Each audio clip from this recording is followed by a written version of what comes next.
You learned it by watching. Your grandmother never said preheat to 350 or dice into quarter-inch cubes. She held up a handful of flour and said about that much. She tapped the side of the skillet and knew by the sound whether the grease was ready. Appalachian cooking was never written down because it was never meant to leave the kitchen. It lived in hands, not in books. Number 17 turns a single dry ingredient into the fastest gravy you have ever tasted. And what comes out of the rendering pot at number 9 will surprise anyone who thinks lard was the only mountain cooking fat. These were tricks born out of isolation, elevation, and stubborn self-reliance. Here are 25 genius Appalachian cooking tricks every senior should try. Number 25. Seasoning a cast iron skillet with lard. A brand new skillet was worthless until you broke it in, and mountain families did it the same way for generations. You scrubbed the pan clean, dried it over heat, then rubbed a thin coat of lard across every surface, inside and out, with a rag. You slid it upside down into a hot oven and left it there for an hour. When it came out, the surface had a faint shine that deepened with every meal you cooked on it. No soap after that, just hot water and a stiff brush.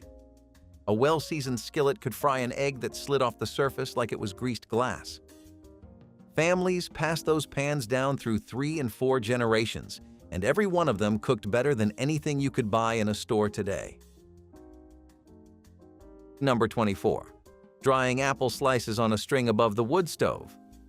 When the apple trees came in heavy, mountain families did not let a single fruit go to waste. You peeled them, cored them, sliced them into rings about a quarter-inch thick, and threaded them onto a long piece of cotton string. That string went up above the wood stove where the rising heat dried the slices out slowly over several days. No dehydrator, no electricity, no cost at all. The dried rings kept all winter in a cloth sack hung in a cool room. When you wanted apple pie in January, you soaked a handful in warm water for an hour and they came back to life. The taste was deeper and sweeter than fresh because drying concentrated every bit of sugar the fruit had. Before I go any further, for the folks who want more old-fashioned recipes like these gathered in one place, I put together the Vintage Recipe Guide. You can find it on my website, vintagelifestyleusa.com. I will not bring it up again. If you want it, it is there. Now, back to the list. Number 23. Swapping sorghum molasses for white sugar. White sugar cost money that mountain families did not always have, but sorghum grew in the Appalachian hills like it was made for the climate. Neighbors gathered in the fall for sorghum-making day, feeding the tall stalks through a hand-cranked mill pulled by a mule walking in circles. The juice ran into a flat copper pan set over a wood fire, and someone stood there stirring for hours until it thickened into a dark syrup with a flavor somewhere between honey and burned caramel. You poured it over hot biscuits, stirred it into cornbread batter, sweetened your coffee with it, and used it in gingerbread without changing a single other measurement. A gallon of sorghum could stretch through a whole winter. Families who grew their own never bought white sugar at all. Number 22. Making leather breeches from green beans. The name sounds strange, but the method was simple and it kept your family eating green beans all winter long. You picked the beans young and tender, threaded a needle with heavy cotton thread, and ran it straight through the center of each bean until you had a string 2 or 3 feet long. Those strings went up on nails along the porch ceiling or above the kitchen stove, and over the course of 2 weeks, the beans shriveled and dried into something that looked like old shoe leather. That is where the name came from. To cook them, you soaked the dried beans overnight in water, then simmered them low and slow with a piece of salt pork. What came out tasted nothing like canned green beans. The flavor was earthy and concentrated and tasted like the garden itself. Number 21. Banking hot embers under ash to keep a fire alive until morning. Matches were expensive and not always easy to find. Starting a fire from scratch every morning meant wasting time and resources. So mountain families learned to put their fire to bed the same way they put themselves to bed. At night, you raked the hot coals into a tight pile in the center of the firebox, then covered them with a thick blanket of cold ash. The ash insulated the heat and cut off just enough air to keep the coals glowing without burning out. In the morning, You scraped the ash aside, laid kindling on top, and blew gently until the flame came back. One good fire could be kept alive for weeks this way, passed from night to morning like a living thing the family was responsible for. Nobody in the Appalachian Mountains ever called what they did cooking hacks or kitchen tips. They called it getting by. Every trick on this list came from the same place, a family that could not afford to fail at feeding itself. There were no second chances. If the fire went out, you had no heat. If the beans rotted, you had no vegetables in February. If the meat spoiled, you had no protein until the next hog was slaughtered. So they invented systems, not recipes, systems. Ways to stretch, preserve, store, and recover food that the modern kitchen has completely forgotten. What makes these tricks remarkable is not their cleverness, it is their reliability. These methods worked every single time, in every hollow, on every ridge, for families who could not run to the store when something went wrong. That is not nostalgia. That is engineering. Number 20. Soaking dried corn in wood ash water to make hominy. This trick is thousands of years old, and mountain families kept it alive long after the rest of the country forgot it existed.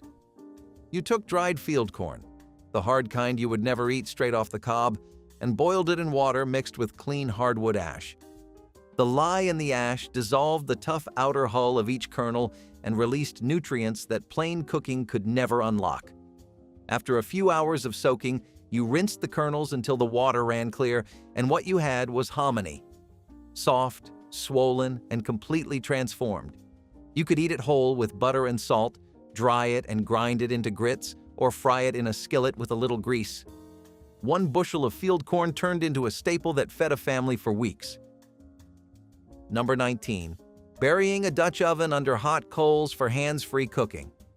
This was the original slow cooker, and it worked better than anything you can plug into a wall today. A heavy cast-iron Dutch oven with a flat-lipped lid was the single most important piece of cookware a mountain family owned. The lip on that lid was not decorative. It existed to hold hot coals on top, so the heat surrounded the pot from above and below at the same time, turning it into a self-contained oven sitting right inside the fireplace or out in the yard. You loaded the pot with whatever the day provided: venison shoulder, wild onions pulled from the hillside, potatoes from the root cellar, a handful of dried herbs, and water from the spring. Then you set it on a bed of glowing hardwood coals, shoveled more coals onto the lid, and walked away. 4 or 5 hours later, you came back to a meal that had cooked itself without a single stir. The heat was so even and gentle that tough cuts of wild game fell apart at the touch of a wooden spoon. Mountain families use this method for everything: stews, beans, cobblers, cornbread, and whole chickens. Women who had to work the garden, tend livestock, or carry water up from the creek could not stand over a stove all day, and the Dutch oven freed them from that. You could feed a large family a hot, complete supper without spending more than 10 minutes of actual hands-on time. The real trick was in the coals. Hardwood like oak or hickory burned down to coals that held steady, predictable heat for hours. Softwood like pine flared too fast and ran too hot. Experienced cooks judged the temperature by holding an open hand 6 inches above the lid and counting. If you could hold it there for a slow count of 5, the heat was right.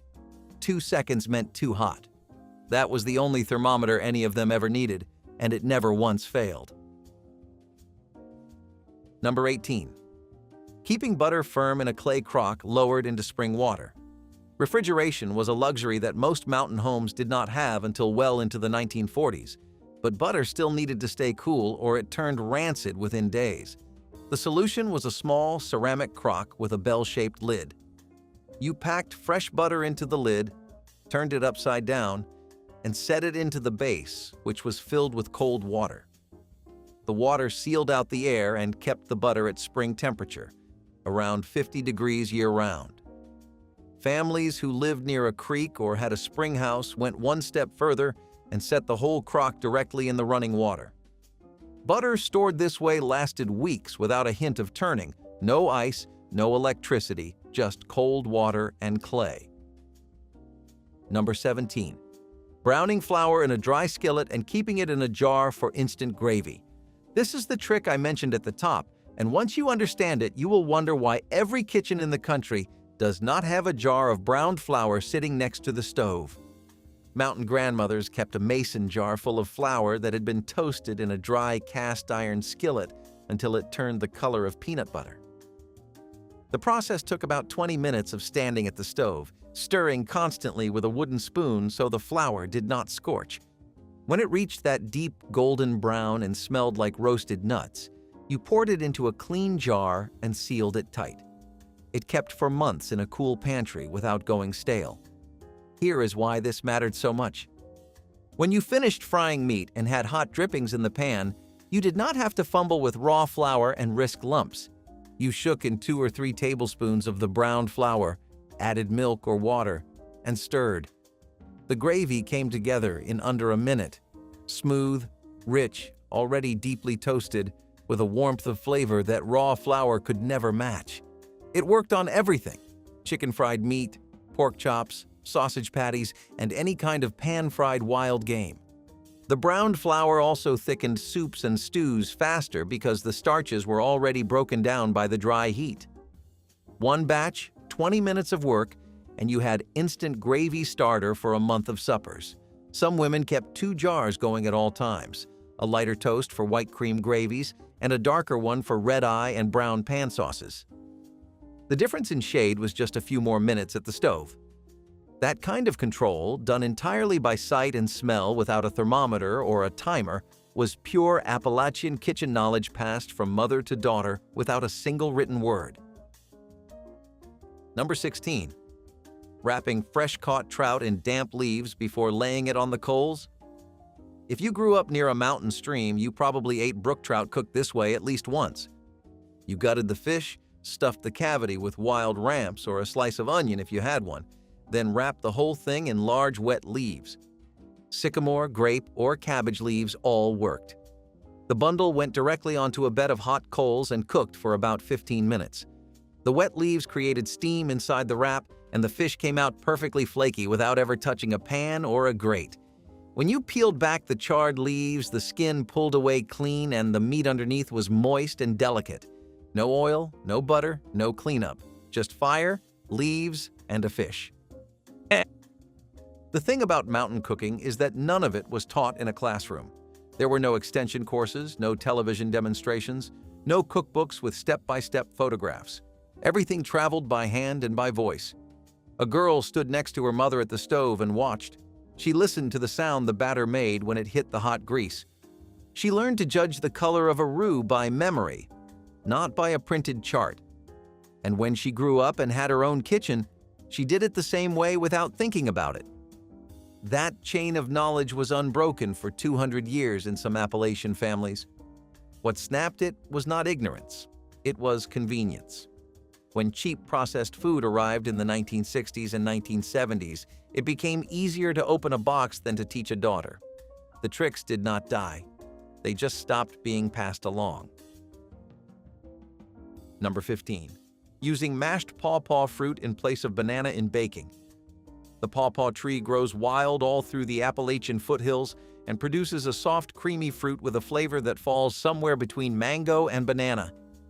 Mountain families picked them in September when they dropped from the tree, mashed the flesh with a fork, and used it exactly the way you would use mashed banana in a recipe.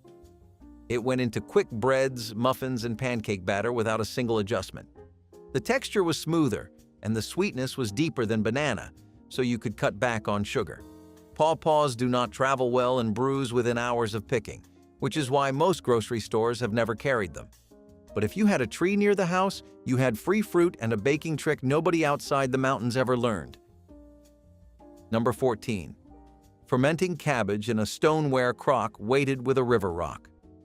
This was one of the most reliable preservation methods in the mountains, and the setup could not have been simpler. You shredded a head of cabbage with a knife, salted it heavy, and packed it tight into a tall stoneware crock, pressing down with your fist after every layer until the juice started rising above the cabbage. Then you laid a clean plate on top, set a smooth river rock on the plate to hold everything under the brine, and covered the whole thing with a cloth. You put it in the cellar and left it alone. Over the next 3 to 6 weeks, the wild bacteria already living on the cabbage leaves did all the work. They converted the natural sugars into lactic acid, which preserved the cabbage and gave it that sharp, tangy bite. No vinegar was ever added. The sourness came entirely from fermentation. The key was keeping the cabbage submerged. Anything that floated above the brine would mold, so that river rock was essential. Some families used a wooden disc carved to fit just inside the crock, with the rock sitting on top.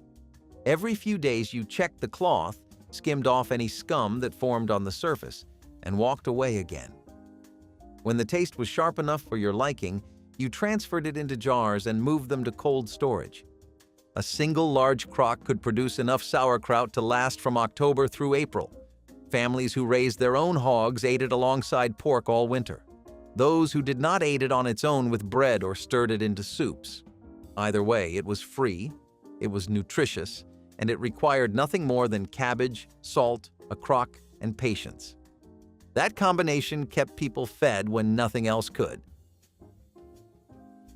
Number 13. Smoking pork with green hickory branches for slow, deep flavor. Dry wood burns fast and hot. Green wood smolders. Mountain families figured out that the difference between grilling and true smoking came down to the moisture content of the branch. When you laid freshly cut hickory limbs over a low fire, they released thick white smoke that clung to the meat for hours without ever producing a flame. The smoke carried compounds that penetrated deep into the surface and created a natural barrier against bacteria. A pork shoulder hung in a smokehouse built from rough-cut lumber could stay in that smoke for 2 or 3 days at a temperature barely above warm. What came out had a bark on the outside that was nearly black and a center that was pink, tender, and tasted like the woods themselves. Number 12. Turning apple peels and cores into vinegar with nothing but water and thyme. Every fall, after canning applesauce and drying rings for winter, mountain families had buckets of peels and cores left over. Instead of tossing them to the hogs, the thrifty ones dropped them into a wide-mouthed crock, covered them with water, stirred in a spoonful of honey to get the process started, and draped a cloth over the opening to keep the flies out. Over the next 4 to 6 weeks, wild yeast turned the sugar into alcohol, and then bacteria converted the alcohol into acetic acid. The result was a sharp amber vinegar that tasted cleaner and more complex than anything sold in a bottle. It went into pickles, salad dressings, pie crusts, and cleaning rags. One batch of scraps that would have been garbage produced enough vinegar to last all winter. Number 11. Curing pork in a wooden salt box packed with brown sugar and black pepper. Hog killing day was the most important event of the year in many mountain households, and the meat had to be preserved fast before it spoiled. Sides of pork were rubbed down with a thick mixture of coarse salt, brown sugar, and cracked black pepper, then laid flat in a long wooden box and buried under more of the cure. The salt drew moisture out of the meat, the sugar balanced the harshness and added sweetness, and the pepper discouraged insects. After 2 to 3 weeks in the salt box, the surface was firm and dry to the touch. You rinsed the slabs, hung them in the smokehouse for another week or 2, and what you had was country ham and side meat that kept through the entire winter without refrigeration. One hog, properly cured this way, could feed a family of 6 from November clear through to March. There is a version of Appalachian cooking that lives in tourism brochures and food television. It involves mason jars used as drinking glasses, cast iron skillets arranged for photographs, and phrases like farm to table spoken by people who have never set foot on a working farm. The real thing was quieter than that. It was a woman standing at a wood stove at 5 in the morning because her family needed to eat before they left for the mine or the field. It was a man smoking a hog in a shed he built with lumber he cut himself. Nobody was performing. Nobody was curating an aesthetic. They were solving the daily problem of staying alive in a place where the nearest store was a full day's ride by wagon. The tricks were not charming. They were necessary. And that is exactly what made them brilliant. Number 10. Soaking tough wild game in buttermilk overnight to pull the gamey taste out. Venison, squirrel, rabbit, and groundhog were all common protein in the mountains, but wild meat can taste strong and chew tough if you cook it straight from the field. Mountain cooks figured out that soaking the raw meat in buttermilk for 12 to 24 hours in a cool spot did two things at once. The lactic acid broke down the tough muscle fibers the same way a commercial tenderizer would, and it drew out the blood and strong compounds that give wild game its sharp metallic edge. After the soak, you rinsed the meat clean, patted it dry, and cooked it the same way you would cook beef or pork. The difference was remarkable. Meat that would have been chewy and pungent came out mild, clean, and fork tender. Number 9. Rendering bear fat into clean white cooking grease. Most people today would never think of a black bear as a source of cooking fat, but in the Appalachian Mountains, bear grease was considered the finest you could get. Hunters who took a bear in the fall saved every scrap of fat from around the kidneys and organs. You cut it into small pieces, dropped it into a heavy pot set over low heat, and stirred as it slowly melted. The liquid fat was strained through a clean cloth into jars. When it cooled, it turned pure white and had almost no smell at all. Bear grease fried better than lard, made lighter biscuits, and produced a flakier pie crust than anything else available. A single large bear could yield 30 to 40 pounds of rendered fat. That was enough to keep a family cooking for most of a year, all from one animal. Number 8.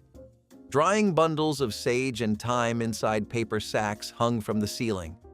Fresh herbs lose their punch fast once you cut them, but mountain families found a way to keep them strong for months.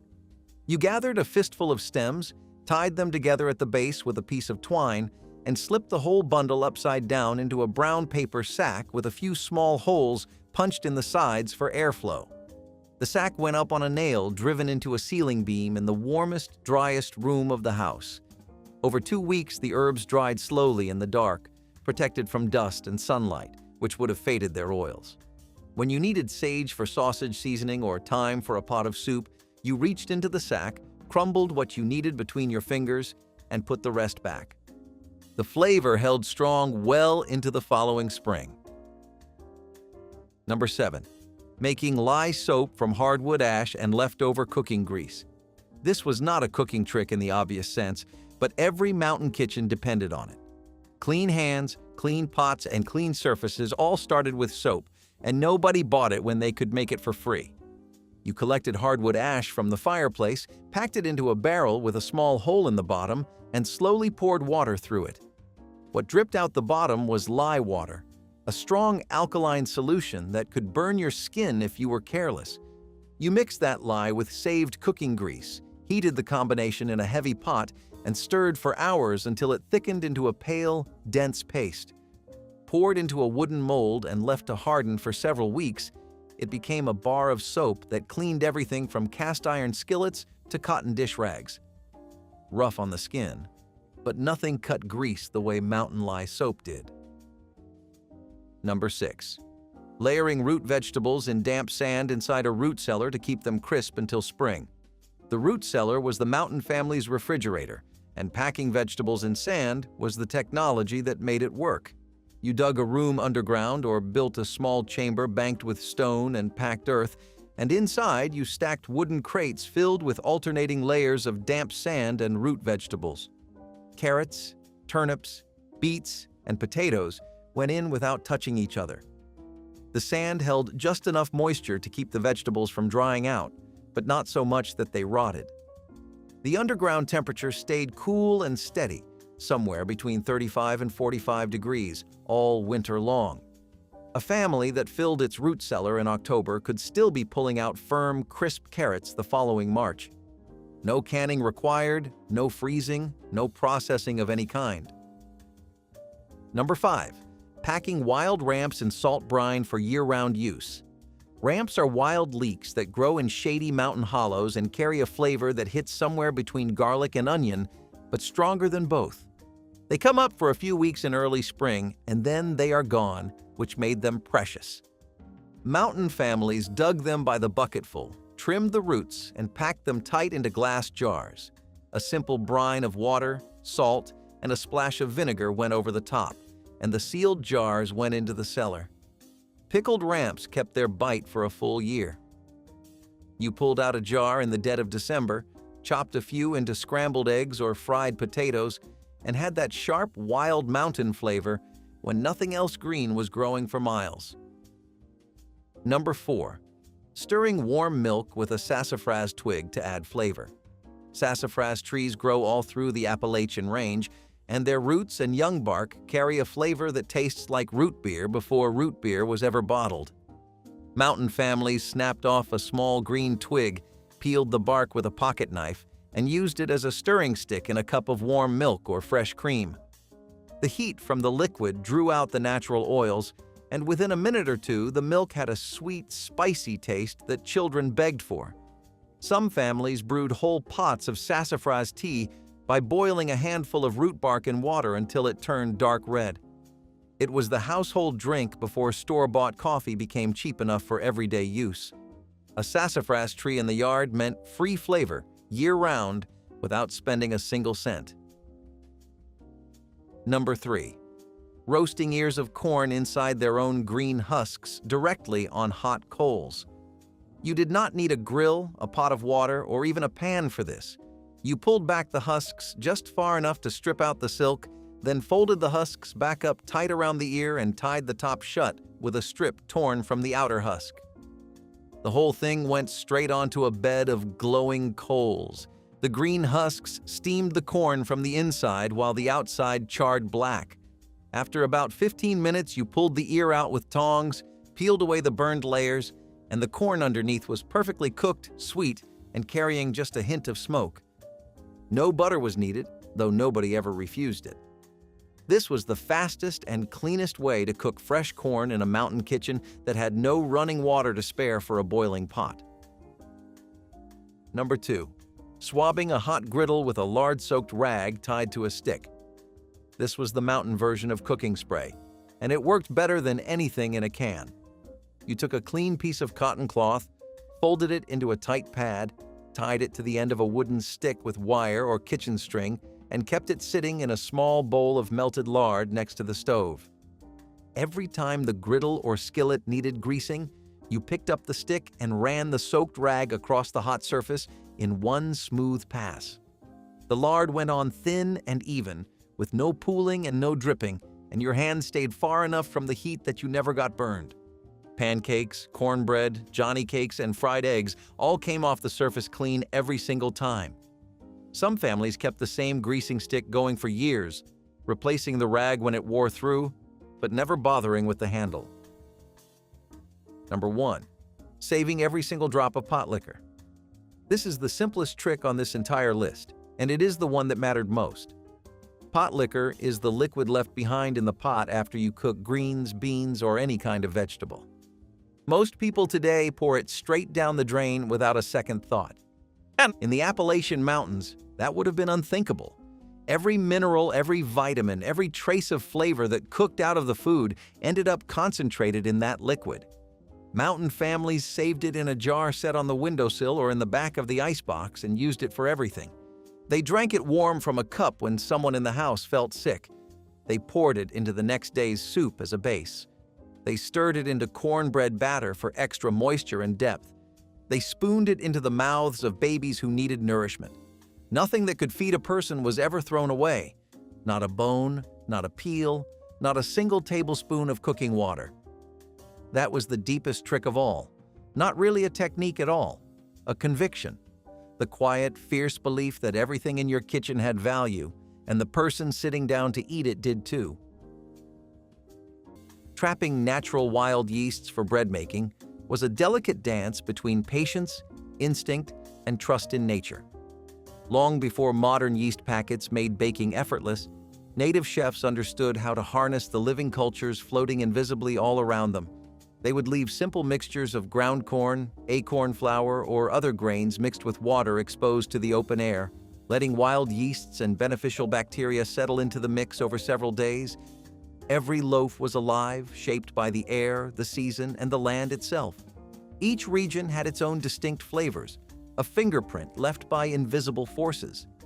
It was slow, careful baking rooted in the rhythms of the world, not the ticking of a kitchen timer.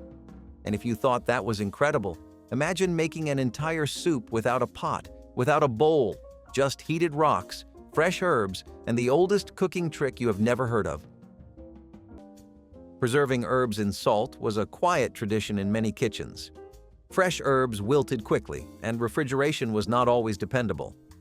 To keep them useful, your grandfather would layer sprigs of herbs in jars with coarse salt. The salt drew out moisture, kept them green, and captured their flavor for months. Later, when soups or stews needed seasoning, a pinch from the jar carried the taste of summer gardens into winter meals. It was a simple preservation method, but it worked reliably, and the salt itself became flavored too. This made cooking more vibrant even when fresh supplies were long gone. Families treasured these jars, sometimes treating them as small luxuries when times were lean. It was a reminder that with just salt and patience, even fragile greens could last through the hardest seasons. Today we buy dried herbs in bottles, forgetting that once every home had its own jars tucked away like a hidden pantry of flavor. Potato donuts might sound strange today, but in thrifty kitchens of the past, they were a clever way to stretch ingredients and make a treat feel more filling. Leftover mashed potatoes or grated boiled potatoes were mixed right into the dough, giving the donuts a soft, moist texture that regular flour alone could not match. A splash of milk, a spoonful of sugar, and a dash of nutmeg or cinnamon turned the plain mixture into something that felt special. Once fried, the outside crisped up golden, while the inside stayed tender and just slightly chewy. Sometimes they were dusted with powdered sugar or rolled in cinnamon sugar, and sometimes they were enjoyed plain with a hot cup of coffee.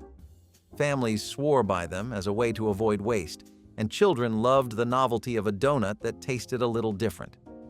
Potato donuts proved resourcefulness could turn scraps into a sweet indulgence. Canned green bean bundles were as much about presentation as they were about thrift.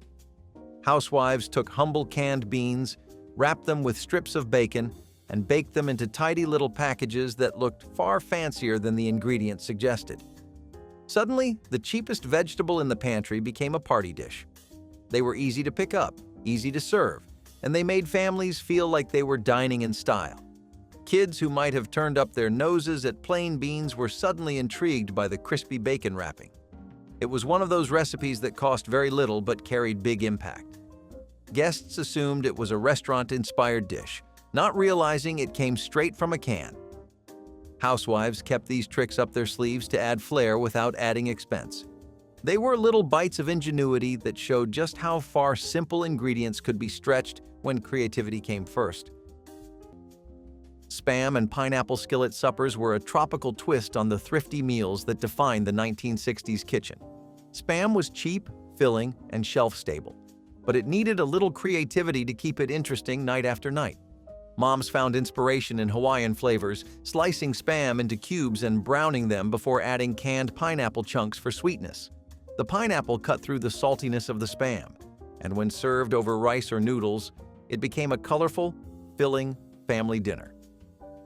This dish symbolized the way mid-century households embraced convenience foods while still searching for variety. It was inexpensive, it used pantry staples, and it carried just enough flair to feel adventurous. Kids loved the sweet and savory contrast, while parents appreciated how a single can of meat could be stretched into a full meal. Spam and pineapple skillet suppers showed how far a little canned fruit and processed meat could go when guided by ingenuity. Bologna salad spread was the unsung hero of thrifty sandwiches in the 70s. Housewives would grind leftover bologna, mix it with mayonnaise and pickle relish, and spread it onto white bread for an inexpensive lunch that tasted indulgent. It stretched meat further than slices ever could, making one package last several days. Children thought it was a treat, especially when tucked into lunchboxes with potato chips or carrot sticks. The spread had a tangy bite that felt different from plain lunch meat, and it became a signature flavor for many families. It was fast to prepare, easy to store, and endlessly adaptable, with some adding chopped onions or mustard for variety. In an era when waste was frowned upon, turning scraps into something craveable showed real ingenuity. Housewives understood that presentation mattered, and when cut into triangles or paired with crackers, this humble spread felt surprisingly polished. It was proof that resourcefulness could feed both bellies and pride without breaking the budget. Cinnamon sugar pie crust twists were one of those clever snacks that made sure nothing ever went to waste in a church kitchen. When there was leftover pie dough from baking, it was rolled out, brushed with a little butter, and sprinkled with sugar and cinnamon before being cut into strips and baked until crisp. What came out of the oven were sweet, flaky little cookies that filled the kitchen with the smell of spice. They were perfect for children who came running in after service, eager for a bite of something warm. These twists were quick to make, cost nothing extra, and gave a sense of thriftiness that still felt indulgent. At church socials, trays of them would disappear in minutes because they were easy to grab and eat by hand. Many families passed down this trick as part of their pie baking routine, treating it as the baker's reward for making dessert. They were a small joy born from careful use of every scrap, and their memory lingers in the kitchens where nothing was ever wasted. Cooking beans overnight on the stove was a practice that blended patience, thrift, and practicality in the best possible way. Dried beans were inexpensive, plentiful, and stored well, but they were tough and required long hours of cooking to become tender. To save effort, grandfathers would set heavy pots of beans on the back of the wood stove before going to bed, leaving them to simmer slowly all night. By morning, the beans had softened perfectly, absorbed seasonings, and were ready to feed the entire family without further fuss. This slow simmering method let the beans soak up flavors from onions, garlic, herbs, or even scraps of leftover ham bone tossed into the pot. The smell filled the kitchen by dawn, a comforting reminder that food was waiting for anyone who rose early to begin the day. Beans cooked this way stretched small budgets further, providing protein and nutrition at very low cost. They were served with bread, rice, or potatoes, and the leftovers were reheated for days. It was not glamorous food, but it was hearty and dependable, a true staple in households across America. This clever trick proved patience was often the most powerful kitchen tool. Spicing meat with wild juniper and sage instead of store-bought seasonings was a mark of true culinary craftsmanship long before organic became a buzzword. Juniper berries with their sharp piney taste and sage leaves with their deep, smoky aroma were easy to find across wide swaths of native lands, and together they created one of the oldest and most unforgettable flavor combinations known to man. Hunters would rub juniper directly onto fresh meat before roasting it over fires, allowing the resins to seep into the flesh and protect it from bacteria while infusing it with mouth-watering flavor. Sage was burned, brewed, and crushed into spice blends that transformed even the toughest game meats into savory, aromatic feasts.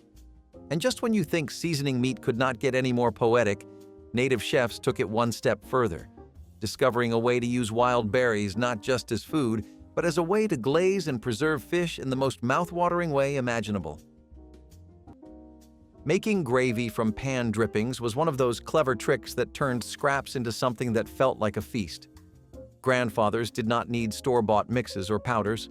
They simply saved the grease left in the skillet after frying meat, stirred in a bit of flour, and added water or milk until it thickened. The drippings carried all the flavor from the meat, giving the gravy depth without costing a cent. This was poured over biscuits, potatoes, or vegetables to stretch small meals further. Even a plain dinner suddenly tasted hearty and comforting with gravy on top. It was an economical habit that also became a flavor tradition in many homes. The method required nothing more than patience and a steady hand at the stove. Families who grew up on meals like this remember it as the taste of home, rich and simple at the same time. Today, most people buy mixes, but the old method proved resourcefulness always tasted better. Applesauce as an oil substitute was one of the smartest baking swaps passed down by church ladies, and it still works today. When oil was too expensive or hard to find, women stirred applesauce into cakes, muffins, or quick breads. The result was a moist crumb and a light sweetness that made every slice taste richer. It was a brilliant solution because apples were plentiful and easy to preserve in jars. Families with apple trees especially relied on this trick, turning harvests into year-round supplies for baking. The swap not only stretched ingredients, but also made recipes feel healthier at a time when nutrition was on everyone's mind. Cakes made this way often carried a subtle fruitiness that made them stand out from heavier versions. Bake sales and potlucks saw many applesauce cakes, their recipes proudly shared between friends. This clever trick also meant that a family could enjoy dessert even when oil rations were low. It was resourcefulness at its best, proving that flavor and thrift could live hand in hand. With each slice, people tasted both ingenuity and comfort, a perfect reflection of church kitchen wisdom. Almond gelatin squares were a light, almost playful dessert that felt exotic in 70s households. Housewives would flavor clear gelatin with almond extract, suspend canned fruit inside, and cut it into neat cubes for serving at luncheons or potlucks. The translucent look with jewel-like bits of peaches, cherries, or pineapple gave it an elegant appeal without the cost of bakery sweets.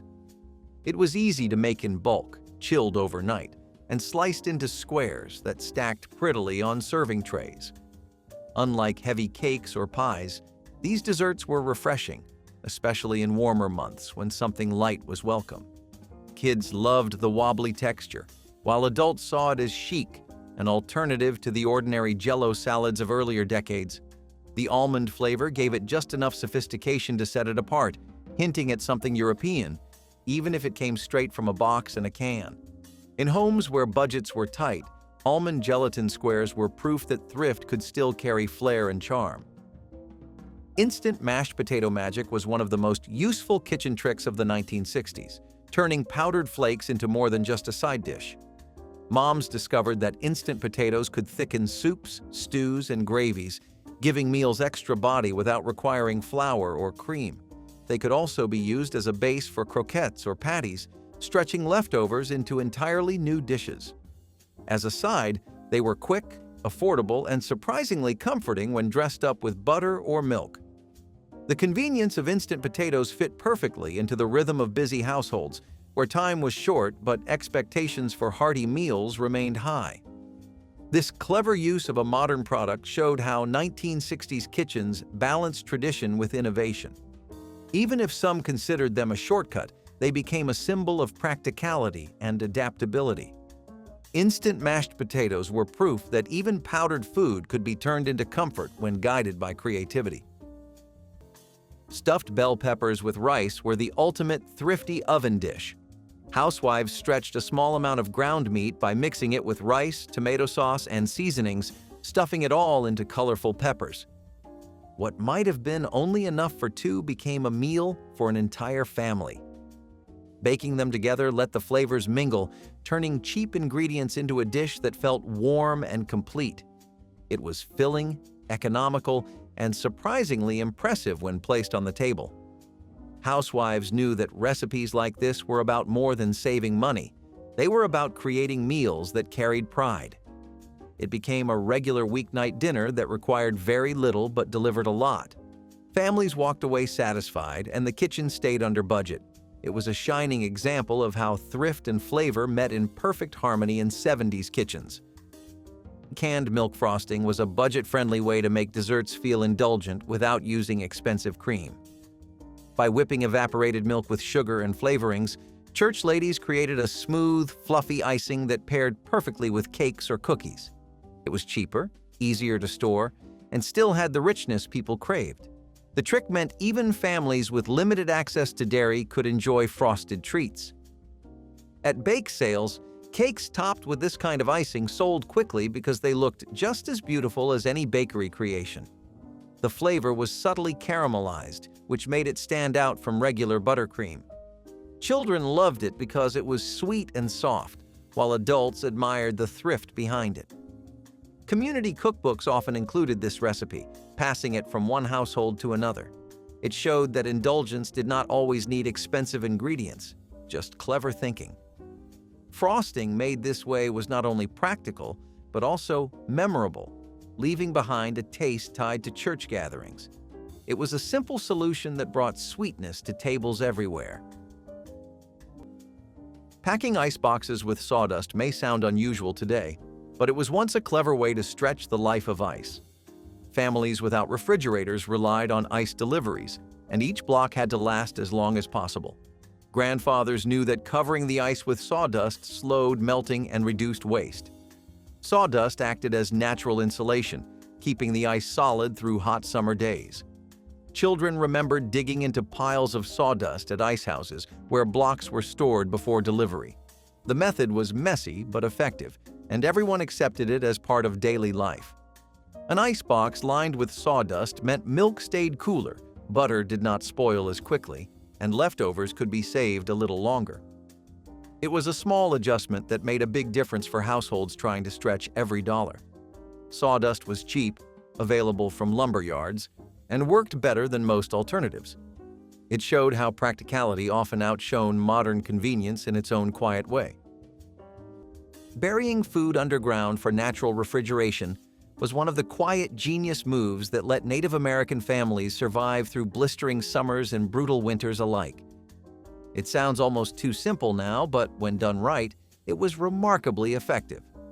By digging deep, shaded pits and lining them with grass, bark, or even cool stones, they created natural refrigerators that could keep vegetables crisp, fruits fresh, and even meat safer than leaving it above ground. There was an art to it, a dance with the seasons and the soil that few today remember. But the wisdom of making the earth itself your storage partner never truly faded. And when long journeys or harsh winters loomed ahead, Native chefs had another brilliant solution for keeping their people nourished on the move, mixing wild berries, nuts, and hidden energy into one of history's first real trail mixes. Boiling cloth bags of pudding was one of those homely tricks that saved energy and made dessert possible. Instead of baking in the oven, your grandfather's family would fill a cloth bag with a sweet batter of flour, sugar, dried fruit, and spices, then tie it shut. The bag was dropped into simmering water and left to cook slowly. Hours later, the pudding was removed, firm and fragrant, sliced and served like cake. It required no oven fuel, no special pans, and only the most basic ingredients. Families cherished these puddings at holidays because they felt festive without needing luxuries. The cloth bag could be washed and reused, keeping the tradition going for years. Each slice was proof that desserts could be made from scraps and patience. It was not fancy, but it filled plates and brought smiles when sweetness was hard to come by. Clever, thrifty, and warming, it was dessert born from hardship that still felt like a treat. Homemade pudding mix jars were a quiet kind of genius, a way to make dessert on demand without buying packaged brands. Church ladies would blend sugar, cornstarch, cocoa, and powdered milk into neat jars or tins, ready to be cooked with water or fresh milk when needed. This meant families could whip up a sweet treat in minutes without running to the store. It was thrifty because the bulk ingredients cost less than pre-made mixes, and it was satisfying because the flavors were richer. Vanilla and chocolate were the most common, but there were endless variations depending on what was on hand. These jars lined cupboards and were shared as gifts at church events, wrapped in cloth with recipes tied on. The idea was both practical and personal, making desserts feel homemade even when the steps were simple. At potlucks, puddings made from these mixes often appeared in pies or parfaits, and no one could tell they came from a jarred shortcut. It was about preparing ahead of time, making sure sweetness was always within reach. Clever, economical, and heartfelt, these mixes became a tradition of love as much as thrift. Orange Julius copycats were the mall treat that made its way into every thrifty household blender. Housewives learned that a can of frozen orange juice concentrate, blended with milk, sugar, and sometimes a splash of vanilla, created the same frothy drink without the trip downtown.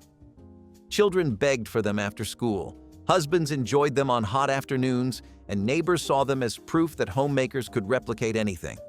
The mixture was creamy, sweet, and refreshing, a little luxury that cost only pennies per serving. It was thick enough to pass for indulgent, but still light enough to feel wholesome, which fit perfectly with the health-conscious trends of the decade. Housewives clipped variations of the recipe from magazines and passed them around at church gatherings, each one swearing hers tasted just like the real thing. The magic was not just in the flavor, but in the feeling of beating the system, of making store-bought luxury at home. Stretching chili with kidney beans was a practical trick that turned a single pound of ground beef into a pot large enough to feed the whole family, and sometimes the neighbors too. Kidney beans were cheap, canned, and easy to store, and when added to chili, they gave bulk, flavor, and nutrition. Moms browned the beef with onions, poured in tomatoes, spices, and beans, and soon had a meal that felt hearty and filling, even if the meat portion was small. It was a dish that worked equally well for casual weeknights or community potlucks, proof that frugality could still deliver flavor. The beans carried the seasonings beautifully, stretching both the budget and the sense of abundance at the table. For children, it was comfort food, and for parents, it was survival strategy. Stretching chili with kidney beans was a simple yet ingenious trick that showed how every can could double the impact of precious ingredients. Homemade grape Kool-Aid sherbet was one of those tricks that turned a simple drink mix into a frozen delight for children's socials. Church ladies mixed powdered Kool-Aid with sugar, water, and a little milk, then froze it into a sherbet that looked bright, cheerful, and fun. It cost very little to make, but felt like a special treat, especially in the heat of summer. Kids loved the vivid purple color and tangy sweetness, while parents appreciated that it could be made in large batches with minimal effort. At picnics or Sunday school gatherings, tubs of this sherbet were scooped into paper cups, leaving sticky smiles everywhere. It was a clever way to turn an ordinary drink into something memorable, stretching one packet of mix into enough dessert for dozens.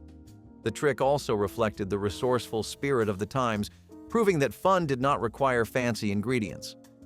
Homemade grape sherbet became a simple joy tied to fellowship, childhood, and the warm memory of church community.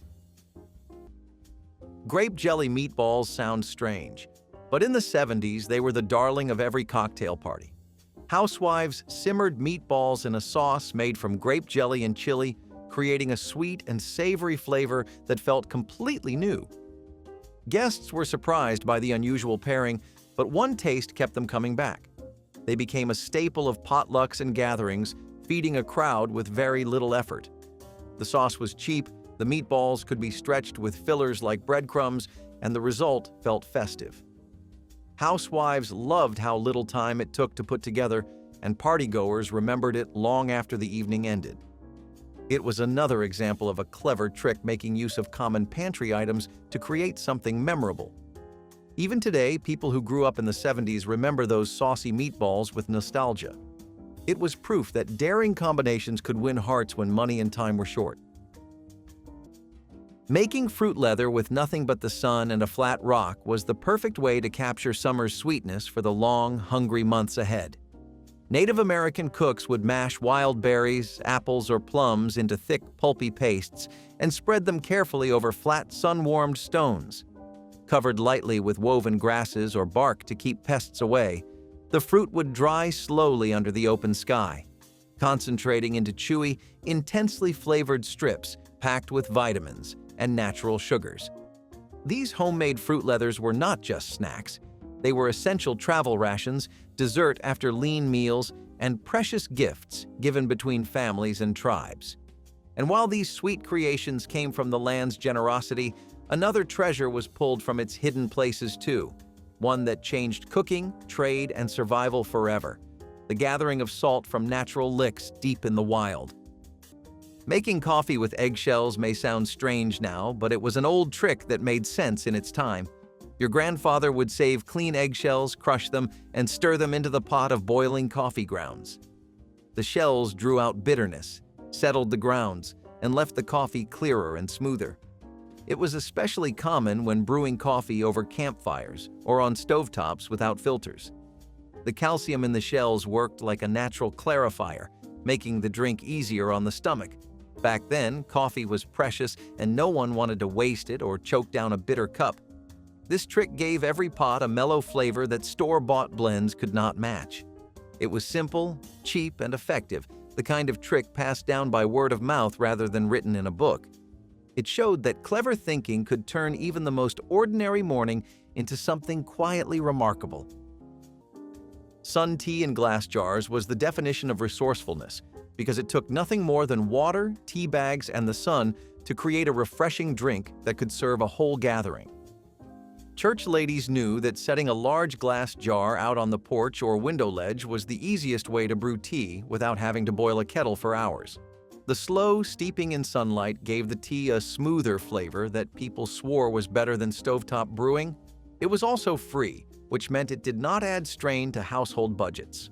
Once brewed, it was poured into pitchers, sweetened to taste, and served over ice at socials and dinners. Many ladies flavored it with fresh lemon slices or sprigs of mint, turning it into something special without extra cost. On hot days, a jug of sun tea sitting on a table was as much a part of church events as hymnals and folding chairs. Neighbors loved how they could brew large amounts without lifting more than a jar. It was a simple practice, but it carried with it the spirit of sharing and ease. Sun tea was refreshing, communal, and quietly ingenious. Iceberg lettuce boats looked like diet food, but they were actually a clever way to stretch expensive proteins. Housewives would hollow out big crisp leaves and fill them with cottage cheese, tuna salad, or chopped ham, making one head of lettuce feed a whole family. They appeared on diet plates in diners, but at home they were a showcase of thrift, dressed up as something stylish. A tray of these boats made it seem like you had spent hours planning, when in reality it was just a matter of scooping and spooning. They were crisp, fresh, and cheap, which checked every box for a busy mother trying to keep meals interesting. Cottage cheese and canned fruit made them light enough for summer lunches, while ham or tuna made them hearty for a quick dinner. Guests thought they were trendy, kids thought they were fun, and husbands thought they were health-conscious, which meant everyone went home happy. It was not about the lettuce at all. It was about the illusion that this was something fresh and new. That was the true genius of 70s cooking tricks, making ordinary food feel like a special creation. Casseroles with crushed potato chips on top might sound indulgent, but they were really a thrifty invention of clever 1960s moms. Instead of throwing away the crumbs at the bottom of a snack bag, they sprinkled them over casseroles as a crunchy topping.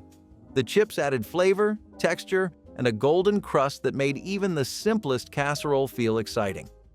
Popular with tuna, chicken, or vegetable bases, the crunchy topping transformed leftovers and pantry staples into something families looked forward to.